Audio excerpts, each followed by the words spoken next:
திடீர்னு தேட்டரில் என்ட்ரி ஆகிட்டாராமா.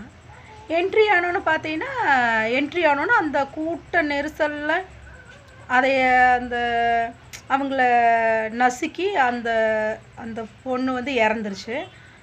அந்த குழந்தைய கூட்டிகிட்டு போயிருக்குது கூட. அந்த குழந்தைக்கு வந்து ஏதோ தீவிர சிகிச்சை நடந்துட்டுருக்குன்னு சொன்னாங்க. அதுக்கு மேலே என்னன்னு தெரியல. அப்புறம் பார்த்தீங்கன்னா எதுக்கு பசங்களும் இந்த ஆம்பளையும் தான் ஃபஸ்ட் ஷோ பார்த்தே ஆகணும். இல்லைன்னா இந்த பசங்கள்லாம் உயிரே போயிரு. ஃபஸ்ட் ஷோ பார்க்கலின்னா உயிரே போயிரு. அந்தளவுக்கு பண்ணிட்டு திரியிறானுங்கன்னா மேலே ஏறி பால் அபிஷேகம் பண்ணி கீழே உளுந்து மண்டையை உடச்சி கையை காலை உடச்சிட்டு வீட்டில் இருக்கிற பெற்றவங்களை போட்டு கஷ்டப்படுத்துகிறாங்க புரிஞ்சுக்காம.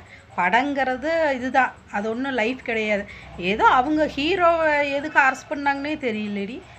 அவர் திடீர்னு என்ட்ரி ஆகிறாருன்னா யார் காரணம்? அவர் என்ட்ரி ஆகுறாங்கன்னா கூட்ட நெரிசலில் யார் போக சொல்கிறாங்க? குழந்தைய கூட்டிகிட்டு யார் போக சொல்கிறாங்க? நீங்கள் நல்லா நினச்சி பாரு.